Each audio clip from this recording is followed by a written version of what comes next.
Hello, everyone. So this week's auction, I'm working on Bavaria, which has a number of items starting in about 1911 up through 1920, where the used prices are dramatically more than the mint. And then the question always arises as to whether the cancellations are genuine or not, whether they're genuine postal use or whether they're favor cancel CTO. Scott has a note that basically says that CTOs are only worth the same price as mint, and mint for a lot of these issues is 25 cents a stamp, or maybe $1 or two for some of the high mark values.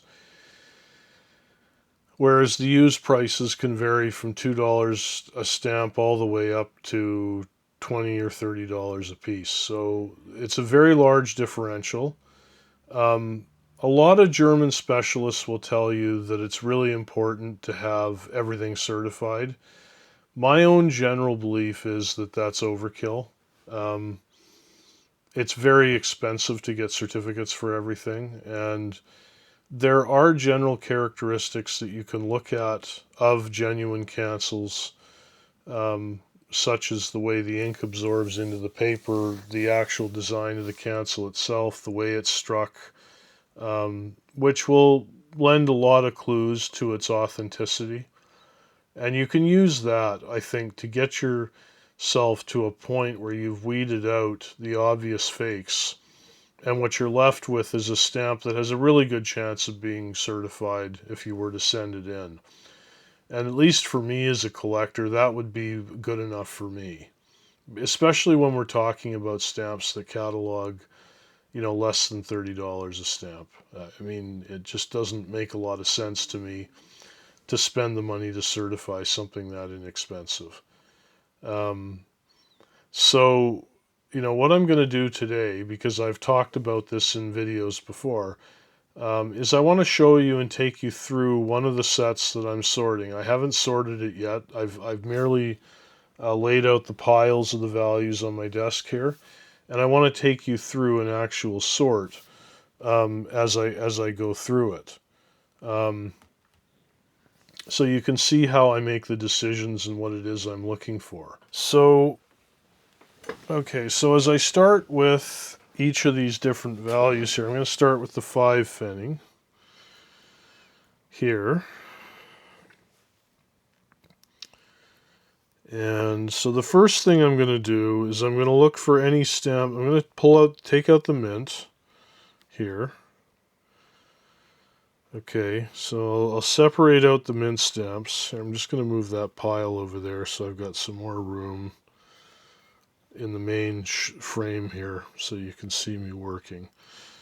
Okay, so the mint we're gonna take out first. Okay.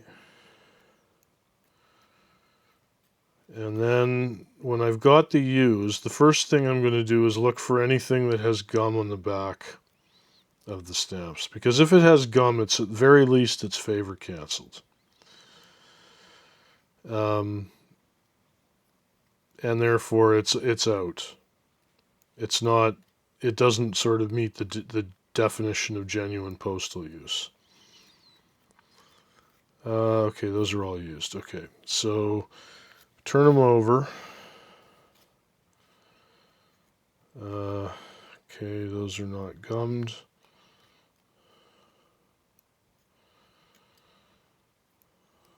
Okay, this one here, there's no gum, but there's no cancel. So that goes in the discard pile, because I can't prove it's not used.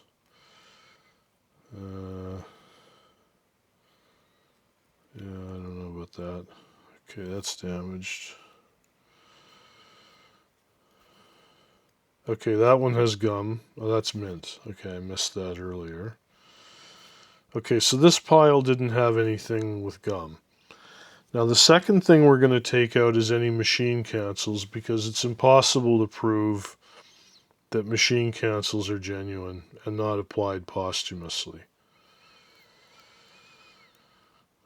So those come out. Okay, that one doesn't have a cancel. So I can take that out. It's mint no gum. Okay, that's a machine cancel.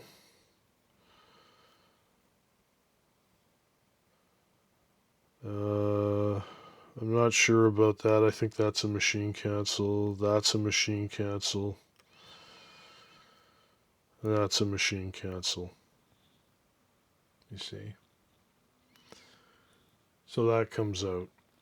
Okay, so now what we're left with is the actual hand cancel. So the next thing I'm going to do is look for anything that's too light.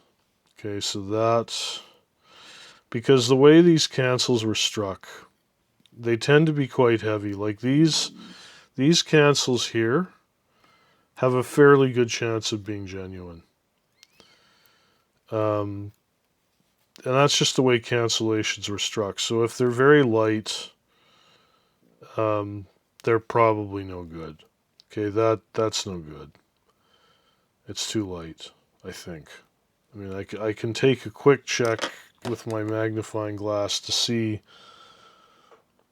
if there's anything here that might make it look genuine.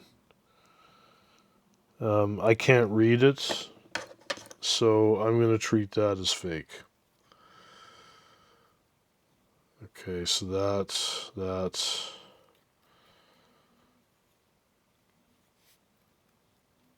Okay, so that's out. Okay, so now the next thing, when the stamps are canceled to order, okay, quite often what happens is they take a block like this and they apply the cancel across, 4 stamps or 3 stamps or 2 stamps. So the cancellations will often be very crisp and they will hit the stamp in just one location, usually in a corner, out of the way of the general design. That's not typical of normal postal use. So the next thing I would do is take those out. So that...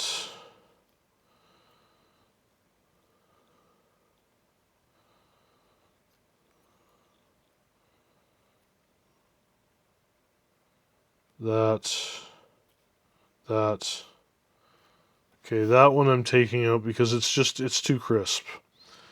The cancellation ink of this period had a tendency, as you can see, the cancellations are wide. The ink bleeds a little bit into the paper. And the ink also, you won't be able to see this, I don't think, through my glass, but the ink on this stamp here, it has a grayish black appearance, or a black appearance, whereas here it's grayish black. It's the wrong color, and it's crisp. So I think that's a fake cancel. These ones I'm taking out because there's just not enough there for me to tell. So now I've got this smaller group, and what I'm looking for now, I mean, some of these could be canceled to order because it's hard to tell if the gum has been taken off, but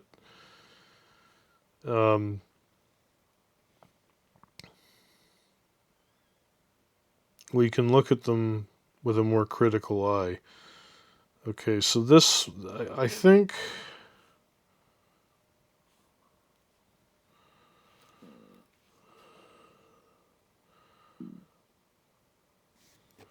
Okay, I'm going to look again at these close up here. So those look okay.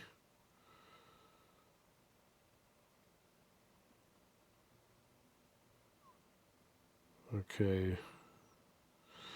This one does have the N next to the date code, which is one, N's and V's are one of the clues that they're genuine cancels. But this one has, it's too crisp, in my opinion, to be a genuine cancel. Okay, that one, I think. Okay, yeah, that one could be.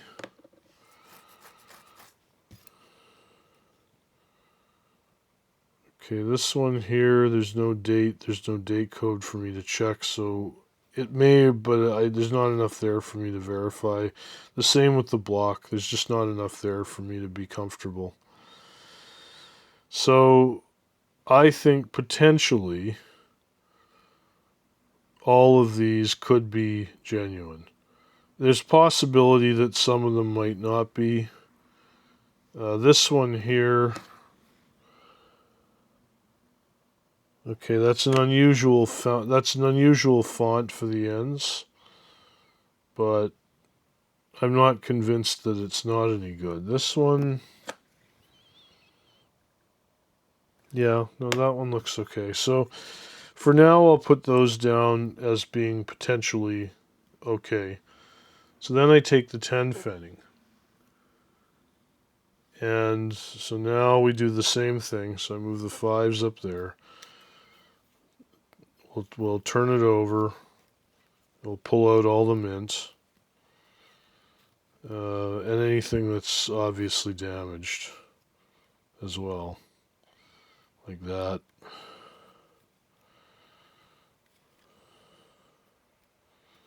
That's got a tape stain, so I'll take that out.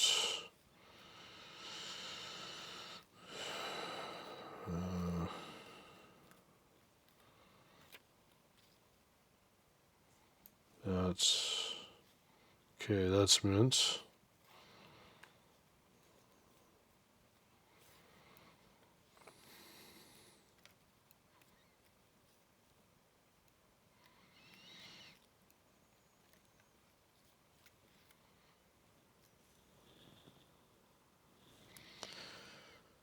Okay.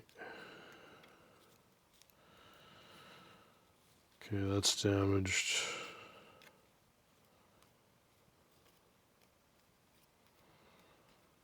It's damaged. That's got a damaged corner. Straight edge. That's damaged. That's mint. That's mint.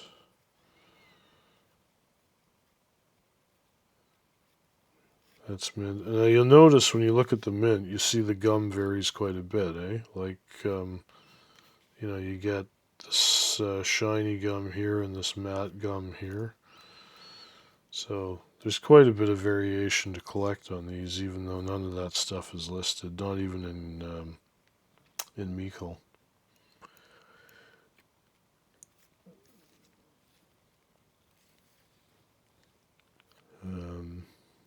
Okay, that's damaged. That's damaged. Okay, so there wasn't a whole lot of mints, a lot of damage stamps in this value. Okay, so now I turn it back over, and again, as I look at this, okay, this one here looks like it could be legit. Okay, that one is, that's too, there's not enough there, really, for me to be sure. Okay, that one's actually damaged. Okay, that's a corner cancel only. That one could be good, but it's creased there. Okay, that one doesn't have enough on it. That's a smudgy corner cancel. That's a machine cancel. Again, that's kind of smudgy. Okay, that one looks good. That looks good. That looks good. That one. This one here, that's a tough one. I think that might actually be a fake, but I'm going to put it in with my sock on the nose cancels to research later.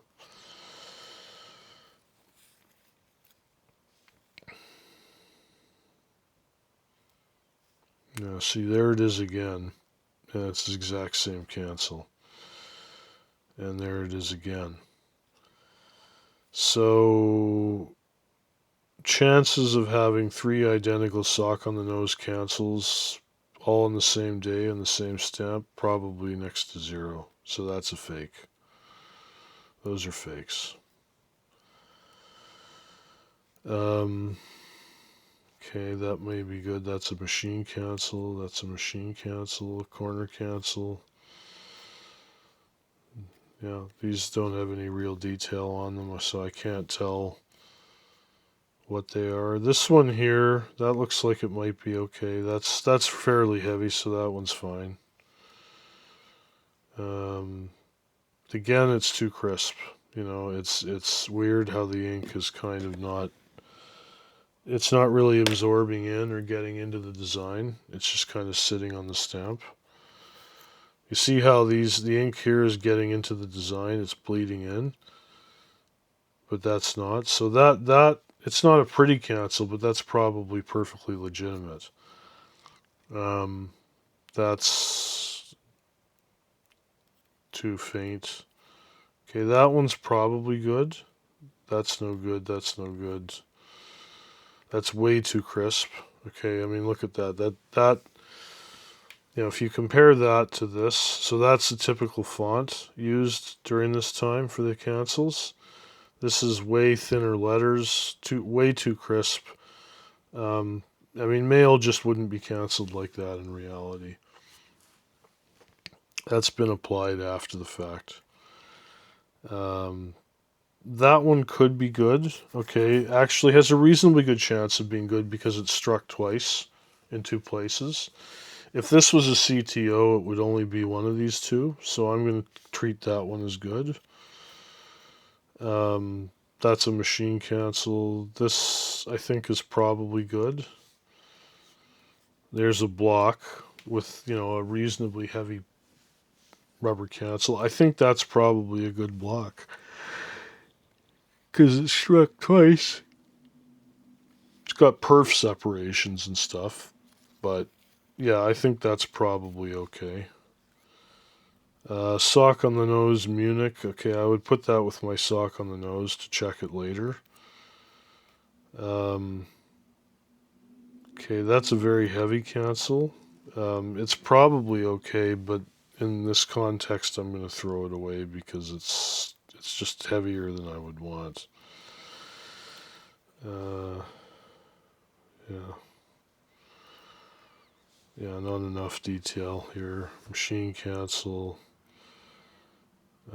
This one here, if I look at the date codes, I'm looking for the N or the V. I think that's a V. Oh, no, there's an N there.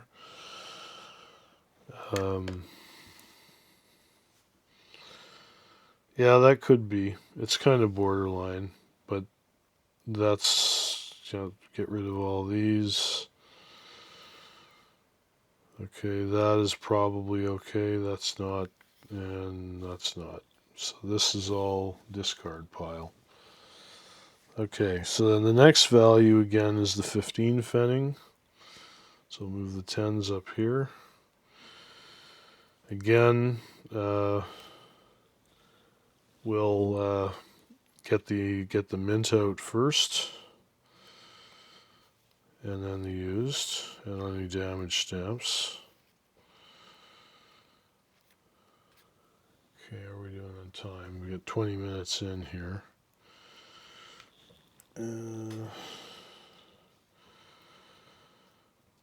Okay, yeah, that's damaged.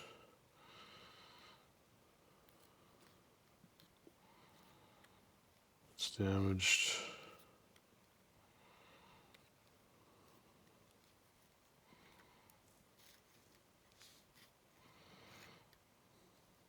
Damaged.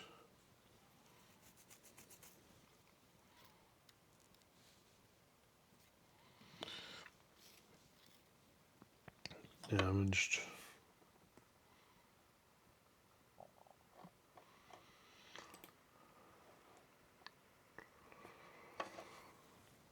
Okay, that's good, that's good, that's mint. Okay, so the mint again, well actually that's say there's a stamp that's got a machine cancel, right? But it's got full original gum, so this is what I mean. This was never put through the post. And it's fake cancel. So into the pile it goes. Okay, so here again, no hardly any cancel there. Discard pile. Okay, that's Munich again. That could be okay.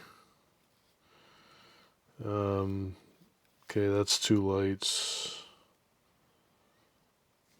This one here.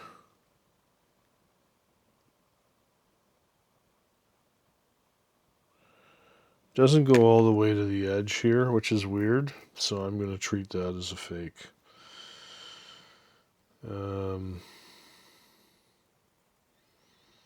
This one here I don't think is genuine. It's just the ink isn't sitting on the stamp quite the right way. It's not penetrating enough.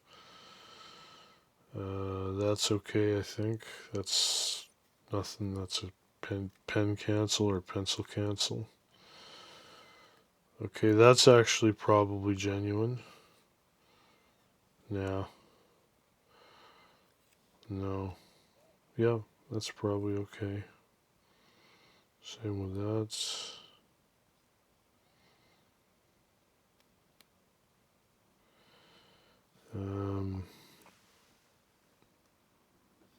Yeah, that one, that's a tough one.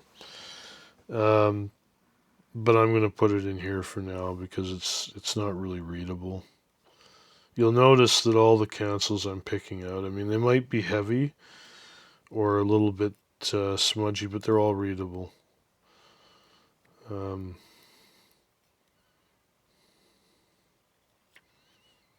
Okay, that was mint no gum.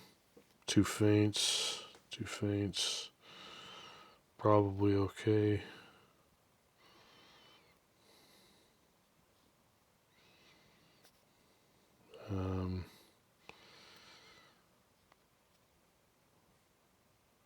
Okay, that one. No, that's, I think, just it's too borderline. Okay, this one here. Okay, it's got the proper date codes. It's not struck too crisply, so I think I'll put it in there. These other ones, there's not enough for me to be able to see. This one is too grainy. So that's all junk. So I've got just that small pile. And there's the 20. So we'll move all of these up. And after I've got it all sorted, I'll go and make up sets for the auction. Okay, here we got a really interesting color. I wonder if that's listed because it's supposed to be dark purple. Okay, so that one, I think that's genuine. So I'm going to put that here.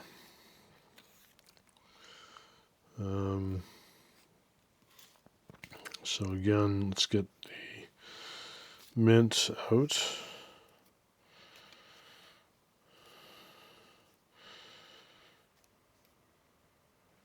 Okay, that's damaged.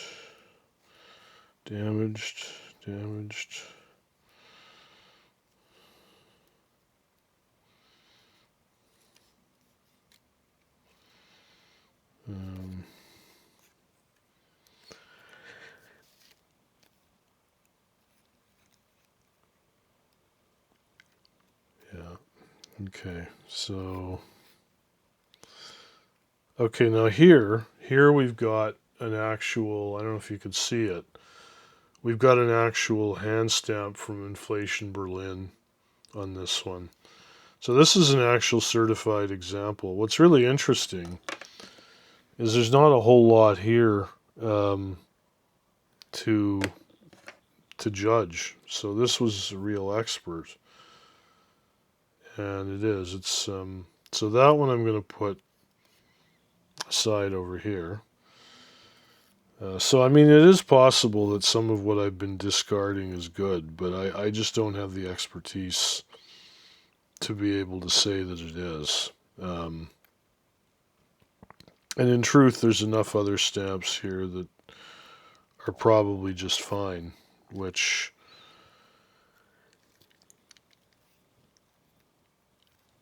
you can collect in their place. Okay, that's damaged. That's mint. Get the hinge off there. Take those hinges.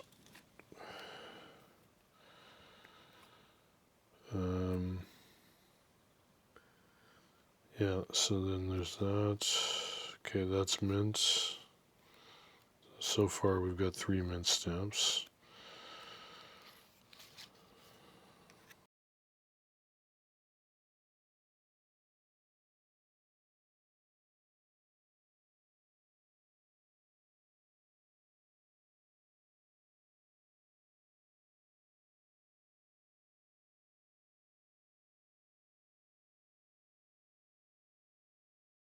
Hopefully that little demonstration there shows you the process that I go through in order to distinguish the cancellations.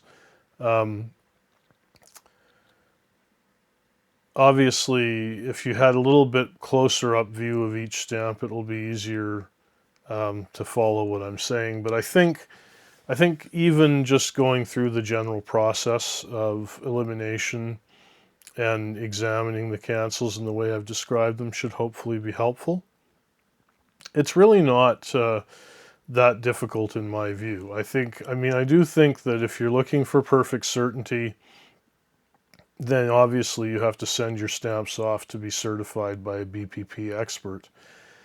But I mean, I would really honestly reserve that for items that are in the thousands of dollars, or the hundreds of dollars, where the catalog values of the mint stamps are just pennies. But I mean, if you've got stamps that catalog under $20, even if the mint stamp catalogs 25 cents, I'm not sure that it's really worth it to get everything certified. I do think that you can, using my techniques, get a long way towards having stamps in your collection that are going to pass muster if they ever are certified. So with that, I'll leave you for now, and we'll come back and look at another lesson next week. Okay, thanks for watching. Bye.